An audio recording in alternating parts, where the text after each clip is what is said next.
انا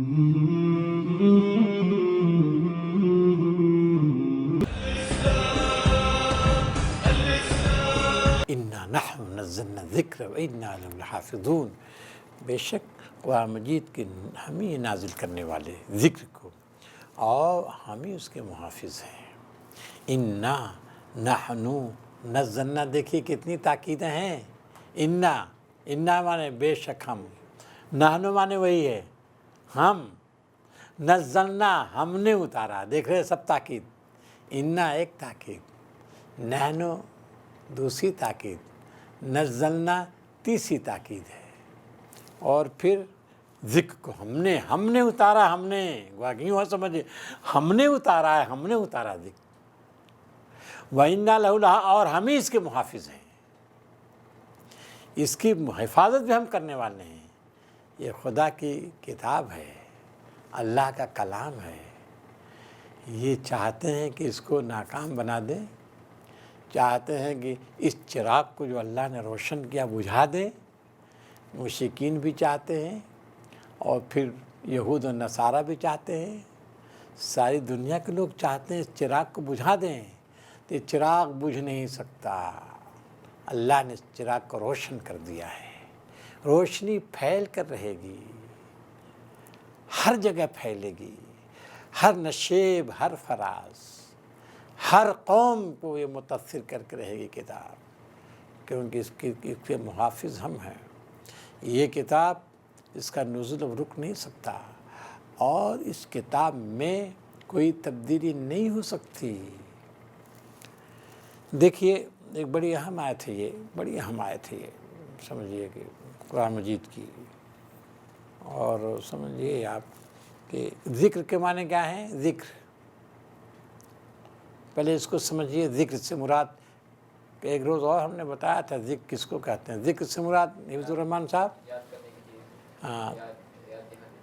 یاد، تو ذکر معنی یاد کرنا، یاد آنا، اور اس کے معنی یاد دہانی بھی، تذکرہ۔ تو قرآن مجید کو آپ کہیں دیکھیں گے یہ تذکرہ ہے نا، تذکرہ بھی اس کو کہا گیا ہے، اور تذکیر بھی کہا گیا ہے، ذکرہ بھی کہا گیا ہے، ٹھیک ہے نا، ذکرہ بھی ہے، ذکر بھی ہے، تذکیر بھی ہے، تذکرہ بھی ہے، قرآن مجید ہے، سب اسی سے۔ تو تذکیر، ذکر کے معنی یاد آنا، تذکیر کے معنی یاد دہانی کرنا، ذکرہ کے معنی یاد دہانی کرنا، ذکر کے معنی یاد آ جانا، یہ سب معنی اس کے ہوتے ہیں۔ سوال یہ ہے کہ قرآن مجید کو ذکر کیوں کہا گیا ہے؟ سوال یہ ہے یہ، ہاں ٹھیک ہے، ذکر وہاں بھی ہے نا، ذکر وہاں بھی ہے، تو یہ ذکر کو، اور یہ بھی سمجھیے آپ کہ یہ جو ہے نبی صلی اللہ علیہ وسلم کی صفت ہے، کیا؟ مذکر، انما انت مذکر، اے نبی تو مذکر ہے، لست علیہم بمسیطر، ان پر داروغہ نہیں، تو مذکر ہے۔ تو نبی صلی اللہ علیہ وسلم کی بھی صفت ہے مذکر، اور جو کلام نہ ہے ان کی صفت کیا ہے؟ تذکیر، تذکرہ، ذکر ہے، ذکر ہے۔ تو ذکر کے معنی کیا آتے ہیں؟ ذکر کے معنی یاد آ جانا، یاد آ جانا، کون سی چیز یاد آ جانا؟ گویا کہ کوئی چیز ہے جس کو انسان بھول گیا ہے، کوئی چیز ہے جس کو بھول گیا ہے انسان، اور وہی چیز اس کو یاد آ رہی ہے۔ تو معلوم یہ ہوا کہ قرآن مجید کی جو تعلیمات ہیں وہ فطرت پر بوجھ نہیں ہیں، فطرت پر بار نہیں ہیں، بلکہ کیا ہیں؟ قرآن مجید کی جو تعلیمات ہے فطرت کی پکار ہیں، فطرت کی پکار ہے، اندروں کی پکار ہے یہ، فطرت کی جیسے توحید ہے، توحید انسان کے اوپر سے لا دی گئی ہے، توحید کی تعلیمات جو ہیں انسان کے اوپر سے لا دی گئی ہے کیا؟ نہیں، انسان کے فطرت میں ہے۔ اسی وجہ سے قرآن مجید آپ دیکھتے ہیں بار بار کہتا ہے نا کہ انسان جب وہ سفر کرتا ہے، سمندری سفر کرتا ہے، کشتی پر سوار ہوتا ہے، اور جب موافق ہوائیں چلتی ہیں تو بہت مگن ہو جاتا ہے سفر میں، لیکن جہاں ناموافق اور ناسازگار ہوائیں چلنے لگتی ہیں اور کشتی بھنور میں پھنس جاتی ہے تو پھر کیا کرتے ہیں؟ تو سارے معبودوں کو بلا کر تھک ہار کر پھر کیا کرتے ہیں؟ ایک خدا کو آتے ہیں۔ یہ کہاں سے؟ یہی ذکر ہے، یہ اندر، گویا کہ توحید کی تعلیم اندر میں رکھی ہوئی ہے۔ توحید کی تعلیم فطرت کی پکار ہے۔ اب آپ سوچئے، نبی کو نہیں مانتے، نبی کو نہیں مانتے، کہتے ہیں مجنون ہے، دیوانہ ہے، ہم نہیں مان سکتے اس کو، یہ جھوٹا ہے۔ قرآن مجید فطری تعلیم دیتا ہے، کہتا ہے کہ تم اس کو جھوٹا کہتے ہو، اس کو مجنون دیوانہ کہتے ہو۔ 40 سال تک تمہارے درمیان رہا ہے، بچپنا تمہارے ساتھ گزرا، جوانی تمہارے ساتھ گزری، تجارت کاروبار تمہارے ساتھ کیا ہے، کبھی جھوٹ کا تمہیں جو ہے اندازہ ہوا، کبھی جھوٹ کا پالا پڑا، کبھی اس نے کوئی وعدہ کیا، وعدہ خلافی کی، کبھی کی؟ جب 40 سال تک کبھی جھوٹ نہیں بولا نبی، اور 40 سال سے پہلے 40 سال تک تم اس کو الصادق الامین کہتے رہے، سچا امین کہتے رہے۔ اب قرآن مجید ملتے ہی تم اس کو مجنون دیوانہ کہتے ہو کہ تم اگر سچے ہو یعنی تم جھوٹے کہتے ہو۔ بتاؤ یہ کیا تک ہے؟ یہ دلیل فطرت ہے۔ 40 سال تک جو جھوٹ نہیں بول سکتا، 40 سال کے بعد جھوٹ بول سکتا ہے۔ وہ معاملے کاروبار میں اس نے جھوٹ نہیں بولا ہے۔ اور یہ اتنی اہم بات کے سلسلے میں جھوٹ بول دے گا جو انسان کی کامیابی اور ناکامی کا جس پر دار و مدار ہے، وہ جھوٹ بول دے گا وہ، اور کہہ دے گا کہ ہم کو اللہ نے بھیجا ہے۔ تو یہ سب باتیں نہیں ہیں۔ تو یہ انا نحن نزلنا الذکر، معلوم یہ ہوا کہ قرآن مجید فطرت کی پکار ہے، فطرت کی آواز ہے، اور ہم ہی اس کے محافظ ہیں، ہم ہی اس کے محافظ ہیں۔ یہ بہت اہم بات ہے، بہت اہم بات ہے۔ یہ کیوں کہی جا رہی ہے بات؟ آپ بتا سکتے ہیں؟ اس کا زور جو ہے، اتنا زور ہے، زور خطابت اس میں ہے۔ اور دیکھیے انا جو تاکیدی کلمات جو آئے ہیں، یہ سب کیوں ہیں؟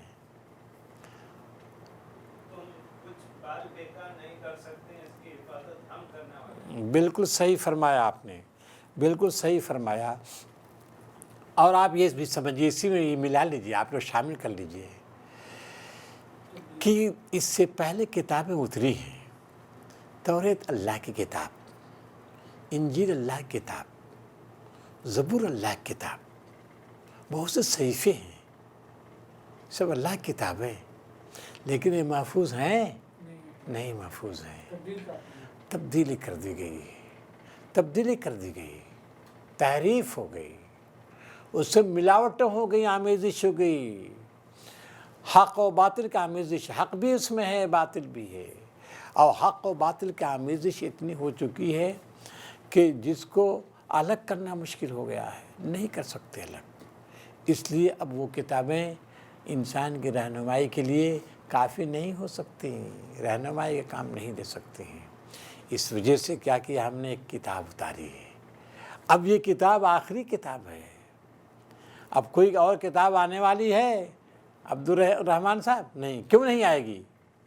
کیوں نہیں آئے گی؟ سوال یہ ہے۔ یہ محفوظ کتاب ہے، اس کا ایک ایک لفظ محفوظ ہے، ایک ایک حرف اس کا محفوظ ہے، ایک ایک اسٹائل جو ہے نبی صلی اللہ علیہ وسلم جس اسٹائل میں جس انداز سے پڑھا تلاوت کی ہے، آج تک قراء اسی اسٹائل میں پڑھتے ہیں۔ یہ اس طرح محفوظ کتاب ہے۔ تو اب جب یہ کتاب محفوظ ہے تو اور کوئی دوسری کتاب آنے والی نہیں ہے۔ اب جب کوئی دوسری کتاب آنے والی نہیں ہے تو ہدایت کا سرچشمہ، کامیابی کا راز، انسانوں کے عروج و زوال کی قسمت اسی کتاب سے وابستہ ہے۔ اب کوئی کتاب نہیں ہے۔ اب آپ بتائیے، اس کتاب کے ہوتے ہوئے توریت کے احکام نافذ ہوں گے؟ نہیں۔ انجیل نہیں۔ کیوں نہیں؟ کیونکہ ان کی حفاظت کی اللہ تعالیٰ نے ذمہ داری نہیں لی تھی۔ اس کتاب کی ذمہ داری اللہ نے لی ہے اپنے سر پر۔ کیسے لی ہے؟ کیسے لی اللہ تعالیٰ نے؟ کیسے حفاظت کی ہے؟ خود انسانوں کے ذریعے وہ اسباب فراہم کیے. اب بتائیے چھوٹے چھوٹے بچے اس کے حافظ ہوتے ہیں، چھوٹے چھوٹے بچے، جی 6 سال کے بچے، 8 سال کے بچے، 9 سال کے بچے حافظ. پہلے تو بچے حفظ کرتے تھے، اب تو بچیاں بھی حفظ کر رہی ہیں، اور ساری دنیا میں بچیاں حفظ کر رہی ہیں. ایسا نہیں کسی خاص ملک میں، ہر جگہ بچیاں حفظ کر رہی ہیں، اور شاندار حافظ ہو رہی ہیں بچیاں بھی، اور بوڑھے بھی حفظ کر رہے ہیں. ایسا نہیں کہ صرف بچے حافظ ہو سکتے ہیں اور بوڑھے نہیں ہو سکتے، بوڑھے بھی حافظ ہو رہے ہیں الحمدللہ. تو اس طرح اللہ تعالیٰ نے حفاظت کی ذمہ داری لی ہے. آپ یہیں یہ سمجھ لیجئے توریت، انجیل، زبور کی حفاظت کی ذمہ داری اللہ تعالیٰ نے نہیں لی. کوئی لفظ نہیں مل سکتا آپ کو کہ اللہ تعالیٰ نے کہا کہ اس کی حفاظت کی ذمہ داری ہم نے لی ہے. تو توریت، انجیل، زبور کے حفاظت کی ذمہ داری کس کی تھی عبد الرحمن صاحب؟ کس کی تھی؟ کس کی تھی؟ توریت، انجیل، زبور کے حفاظت کی ذمہ داری کس کی تھی؟ علماء کی تھی. یہ بات عبد الرحمن صاحب علماء کی تھی. علماء بگڑ کے کتابیں بگڑ گئیں. اس کتاب کی حفاظت کی ذمہ داری کس نے لی ہے؟ اللہ نے لی ہے. علماء کی ذمہ نہیں کیا اس نے، ورنہ جس طرح وہ بگڑ گئے علماء، یہ بگڑ جاتے. علماء بگڑ گئے، کتابیں بگڑ گئی. یہ علماء بگڑ جاتے، کتاب بگڑ جاتی. لیکن اللہ تعالیٰ کرم ہے، اس نے اپنے ذمہ لی ہے. یہ امت کی بس کی بات نہیں ہے. دیکھیے امت ہی کے ذریعے کیا ہے، لیکن وہ امت جو اپنے ملکوں کی حفاظت نہ کر سکے، اپنی عزت آبرو کی حفاظت نہ کر سکے، قرآن مجید کی حفاظت کر سکتے تھے کیا؟ نہیں. یہ تو اللہ کا کرم ہے. اور آپ دیکھیے کتنے فتنے اٹھے ہیں، کتنے فتنے اٹھے قرآن مجید کو تبدیل کرنے کے لیے. بیرونی فتنے اٹھے، اندرونی فتنے اٹھے، کتنے فرقے بن گئے، کتنے فرقے بنے. لیکن قرآن مجید کیا ہے؟ اٹل ہے، اپنی جگہ ہے، اپنی جگہ ہے، محفوظ ہے. یہ اس بات کی علامت ہے کہ قرآن مجید، اس کی تعلیمات ہمیشہ رہیں گی. اب قرآن مجید کی تعلیمات نافذ ہو کر رہیں گی، اس کی آواز دب نہیں سکتی. یہ ہے اصل مسئلہ. مگر افسوس ہے کہ لوگوں نے، یعنی ہم لوگوں نے، عام انسانوں نے قرآن مجید کو کیا سمجھ لیا ہے؟ کہانی کتاب سمجھ لیا عبد الرحمن صاحب. اور لوگوں کو ضرورت پیش آتی ہے قرآن مجید کی کب؟ جب کوئی مرنے لگتا ہے. جاکنی کا عالم ہوتا تو پھٹ سے کہتے ہیں کہ لاؤ قرآن مجید سورہ یاسین پڑھو. کس لیے فیضی صاحب؟ تاکہ روح نکل جائے، جلدی سے روح نکل جائے. یہ قرآن مجید روح نکالنے کے لیے گویا آیا ہے. اور روح نکل گئی، مر گئے، تو پھر اس کے بعد تیسرے چوتھے دن یا دوسرے دن بلاتے ہیں لوگوں کو ایصال ثواب کے لیے. بس گویا قرآن مجید مردوں کے لیے، زندوں کے لیے نہیں ہے. یہ صورتیں جو ہے، جو سورہ جو ہے یونس سے جو سلسلہ چلا ہے، ان میں بیان کیا ہے. قرآن مجید انسانیت کو تبدیل کرتا ہے، معاشرہ کو تبدیل کرنے آیا ہے، سماج کو تبدیل کرنے آیا ہے. وہ انسان دوسرا انسان ہو جاتا ہے، وہ انسان ہی نہیں رہتا. جو قرآن مجید کے ساتھ جو ڈھلتا ہے، جو شخصیتیں ڈھلتی ہیں، پھر وہ انسان نہیں رہتی. وہ ایک نئی مخلوق، نیا انسان جنم لے لیتا ہے. اور آپ نے دیکھا کہ چند ہی سالوں میں یہ جو لوگ اٹھے، قرآنی تعلیمات کا پیکر بن کر اٹھے، دنیا کے 2 سپر طاقت کے پرخچے اڑا دیے. کیسے ہوا یہ؟ اس کتاب کی وجہ سے. لیکن ہم نے یہ سمجھا کہ کتاب کیا ہے، مقدمہ میں ہار جیت کے لیے سورہ فتح کی تلاوت کیجیے، ہار جیت ہو جائے گی مقدمہ. یہ سب بتائیے، یہ سب. چلیے، تو اب یہ ہے چند باتیں ہم نے کی ہیں، یہ اس میں سمندر ہے، سمجھیے آپ، سمندر پوشیدہ ہے اس میں. چلیے، وَلَقَدْ أَرْسَلْنَا مِنْ قَبْلِكَ فِي شِيَعِ الْأَوَّلِينَ. چلیے. اے محمد صلی اللہ علیہ وسلم، ہم تم سے پہلے بہت سی گزری قوم میں رسول بھیج چکے ہیں. کبھی ایسے نہیں ہوا ہے کہ اس کے پاس کوئی رسول آیا ہو اور انہوں نے اس کا مذاق نہ اڑایا. بس یہ گویا یہاں پہ جو ہے نبی سے تسلی دی جا رہی ہے کہ یہ جو مشرکین تم کو طنز کر رہے ہیں، استہزاء کر رہے ہیں، مذاق اڑا رہے ہیں تمہارا، مجنوں کر رہے ہیں، ساحر کہہ رہے ہیں، دیوانہ کہہ رہے ہیں، اور طرح طرح کی ادائیں تمہیں دیکھ رہے ہیں۔ گھبراؤ مت، گھبراؤ مت، تم سے پہلے جتنے انبیاء آئے ان کے ساتھ یہی ہوا ہے۔ تو ان انبیاء نے کیا کیا؟ صبر کیا ہے، شکیبہ تحمل سے کام لیا ہے، لہذا تم صبر کرتا رہا۔ مذاق اڑانے والا مذاق اڑانے دو، مذاق اڑاتے رہیں گے، مذاق اڑانے دو۔ یہ کتاب سچی کتاب ہے، یہ کتاب اثر دکھا کر رہے گی، بشرطے کہ تم اس کتاب کے پیغام کو عام کرنے کی کوشش کرو، اور جو لوگ مذاق اڑا رہے ہیں عفو درگزر سے کام لیتے رہو، جیسا کہ اس میں ہم نے سورہ رعد میں بتایا تھا آپ کو۔ چلیے، كذلك نسلكه في قلوب المجرمين لا يؤمنون به وقد خلت سنة الأولين۔ چلیے، مجرمین کے دلوں میں تو ہم اس ذکر کو اسی طرح سلاخ کی مانند گزارتے ہیں۔ اب مجرمین کو اس ذکر کو، یا بعض لوگ لیتے ہیں کہ ہم اس کو گھسا دیتے ہیں، استہزاء کو، مجرمین کے دلوں میں استہزاء کو ہم داخل کر دیتے ہیں۔ جہاں جتنے بھی انبیاء اس دنیا میں آئے ہیں قوم نے مذاق کیا، جب بھی پیغام انہوں نے پیش کیا تو انہوں نے مذاق اڑایا۔ تو ہم وہ کہہ رہے ہیں، اللہ تعالیٰ کہہ رہا ہے کہ ہم ان کے دلوں میں استہزاء ڈال دیتے ہیں۔ اپنی سنت، اللہ تعالیٰ کی سنت ہے، اللہ تعالیٰ سنت کی طرف اشارہ کر رہا ہے کہ ہم جو ہے ان کے دلوں میں ہم ڈال چکے ہیں استہزاء۔ اب یہ استہزاء نکلے گا نہیں کوئی جلدی۔ چلیے، وہ ایمان نہیں لا سکتے، اور پہلے گزشتہ قوموں کی سنتیں گزر چکی ہیں۔ کیا سنتیں گزری ہیں؟ سنتیں کیا گزری فیضی بھائی؟ سنتیں گزر چکی، اللہ کا عذاب آیا، نہیں سمجھنی ہو اللہ کا عذاب کو، اللہ کے عذاب سے دو چار ہوئی وہ، اور صفحے ہستی سے مٹا دی گئی۔ اب اس کا جواب دے رہا ہے کہ جو مطالبہ کر رہے ہیں کہ ہمیں معجزہ دکھاؤ، کیا کہہ رہا ہے؟ وَلَوْ فَتَحْنَا عَلَيْهِمْ بَابًا مِنَ السَّمَاءِ وَلَوْ فَتَحْنَا عَلَيْهِمْ بَابًا مِنَ السَّمَاءِ فَظَلُّوا فِيهَا يَعْرُجُونَ۔ عبد الرحمن صاحب پانی ڈالائیے۔ وَلَوْ فَتَحْنَا عَلَيْهِمْ بَابًا مِنَ السَّمَاءِ، اگر ہم ان پر آسمان کا کوئی دروازہ کھول دیتے تو وہ دن دیہڑے اس میں اس پہ چڑھنے بھی لگتے، تب بھی وہ یہی کہتے کہ ہماری آنکھوں کو دھوکہ ہو رہا ہے، بلکہ ہم پر جادو کر دیا گیا ہے۔ اب یہ دیکھیے، کہہ رہا ہے قرآن مجید ان کے مطالبے پر اگر آ جائے، کیا ہم آسمان کھول دیں، کھڑکی ہو جائیں گے، اور یہ چڑھنے لگیں یہ، لیکن پھر کیا کہیں گے؟ ارے ہم کو ہماری نگاہوں پر تو دھوکہ ہو گیا ہے، سکت ابصارنا، ہم نگاہوں کو دھوکہ ہو رہا ہے، یہ ہم چڑھ نہیں رہے ہیں، بلکہ ہم پر جادوگری کر دی گئی ہے۔ تو گویا اگر معجزہ آ جاتا، آسمان میں کھڑکیاں کھل جاتی، تب یہ اس وقت بھی یہ ایمان نہیں لا سکتے تھے، انکار ہی کر دیتے کہ ہمارے آنکھوں پر فریب کر دیا گیا ہے، ہم پر جادو کر دیا گیا ہے، اس وجہ سے ہم کو یہ سب نظر آ رہا ہے، اور حالانکہ آسمان میں کھڑکیاں کھلی نہیں وغیرہ وغیرہ، اس طرح سے اعتراض کرتے۔ معلوم یہ ہوا کہ معجزہ آنے کے باوجود وہ ایمان نہیں لا سکتے تھے۔ چلیے،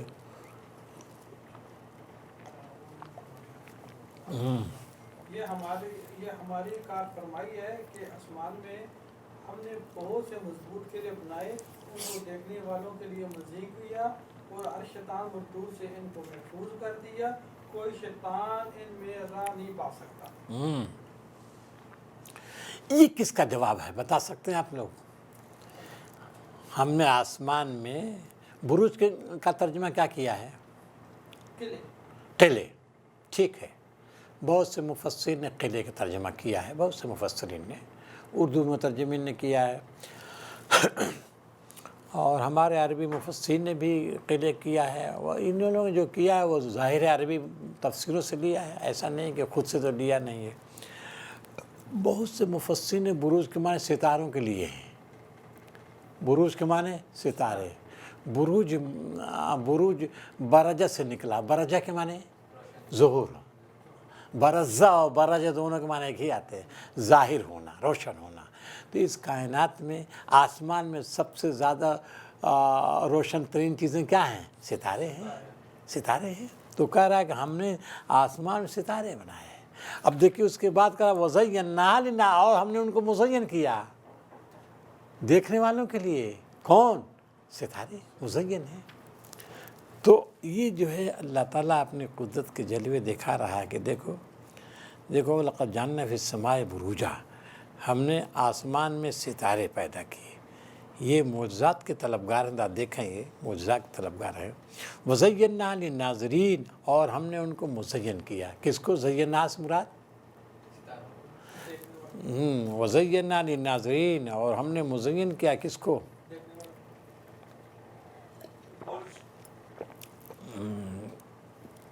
ہم نے آسمانوں کو مزین کیا. ہم نے آسمانوں کو مزین کیا دیکھنے والوں کے لیے. جب ہم آسمان کی طرف دیکھتے ہیں تو جگمگ جگمگ تارے کرتے اچھا لگتا ہے کہ نہیں؟ اچھا لگتا ہے کہ نہیں؟ للناظرین کی جو ہے وہ اضافہ کیوں کیا؟ دیکھنے والوں کے لیے. یہ کیوں کر رہا ہے؟ ہم نے آسمان کو آراستہ کیا ہے. وہ سورہ اس میں ملک میں ہے نا، وَزَيَّنَا بِمَصَابِيحَ، عبدالرحمن صاحب، بِمَصَابِيحَ، ہم نے آسمان کو مزین کیا کسی چراغوں کے ذریعے. چراغ سے مراد ستارے ہیں. یہاں بھی ستارے مراد ہیں. تو للناظرین کیوں کہا؟ دیکھنے والوں سے. یہ مراد کون ہے؟ تمام انسان ہے نا. تو بتا رہا ہے کہ یہ جو ہے کم سے کم آسمان سے پیدا نہیں کیا ہم نے، بلکہ انسان کے ذوق جمال کے لیے، ذوق جمال کا بھی بندوبست کیا ہم نے. کہ انسان وہاں آسمان ہے تو اس میں ستارے بھی ہیں جڑ دیے ہیں تاکہ انسان دیکھے تو کیا ہو؟ خوش ہو. ایک ستارہ نہیں ہے، لاکھوں کروڑوں ستارے ہیں.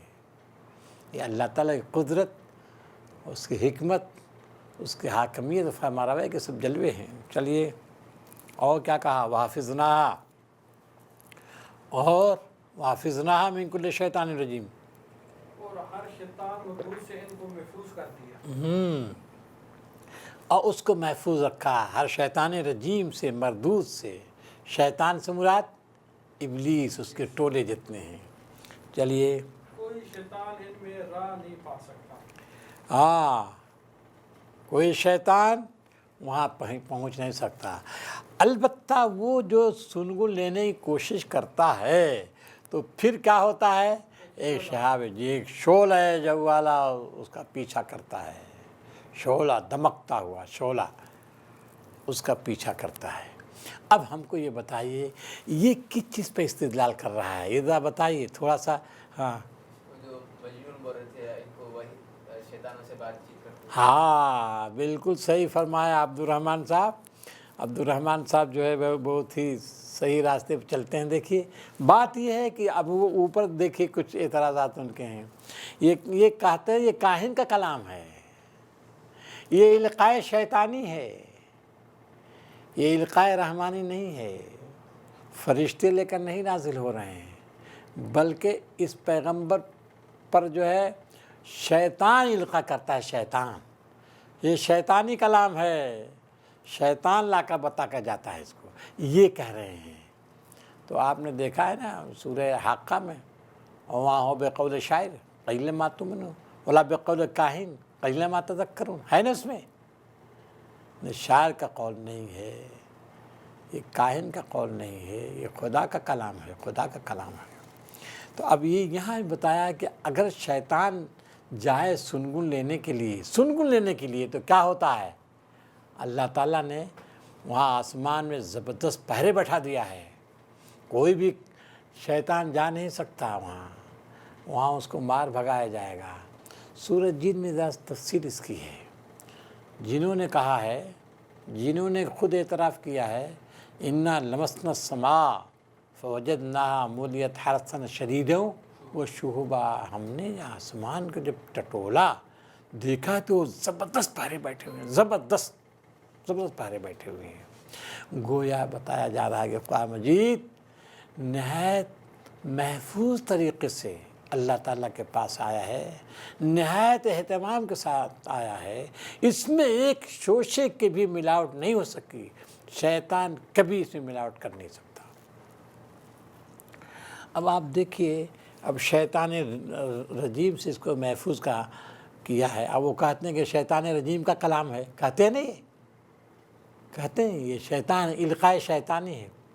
قرآن مجید دوسری جگہوں پہ کہتا ہے القاء شیطانی کیسے تم کہہ دیتے ہو؟ اگر القاء شیطانی ہوتا قرآن مجید تو پھر کیا ہوتا؟ بولیے ذرا سا، بولیے. اگر شیطان کا القاء ہوتا تو پھر کیا ہوتا تھا بتائیے، تھوڑا سا سوچ کے بتائیے ہم کو. اگر القاء شیطانی، القاء رحمانی میں القاء شیطانی ہوتا تو کیا ہوتا؟ چل سکتا. ٹھیک. یہ جب یہ تم کہتے کہ شیطانی کلام ہے، تم غور نہیں کرتے کہ دیکھ رہے ہو کہ پورے قرآن مجید میں شیطان کی مذمت کی جاتی ہے، بار بار مذمت کی گئی ہے. شیطان رجیم ہے، یہ مردود ہے. تو شیطان رجیم ایسا کلام پیش کرے گا جس پر خود جو اس پر لعنت بھیجی گئی ہو، اس پر لعنت ہو، اس پر پھٹکار ہو، اس کو مردود قرار دیا گیا، تو ایسا کلام مناظر کرے گا. تم اتنی بات نہیں سوچتے ہو. دیکھیے یہ عقلی دلیل دے رہا، عقلی دلیل، صاف صاف عقلی. تو گویا یہ شیطان ہے، یہ القاء شیطانی نہیں ہے، یہ خدا کا کلام. چلیے. اور ہم نے زمین کو پھیلایا، اس میں پہاڑ جمائے، اس میں ہر وہ کے نباتات ٹھیک 90 پوری مقدار کے ساتھ اگائی ہے، اور اس میں معیشت کے اسباب فراہم کی ہیں تمہارے لیے بھی اور بہت سی مخلوق کے لیے، جن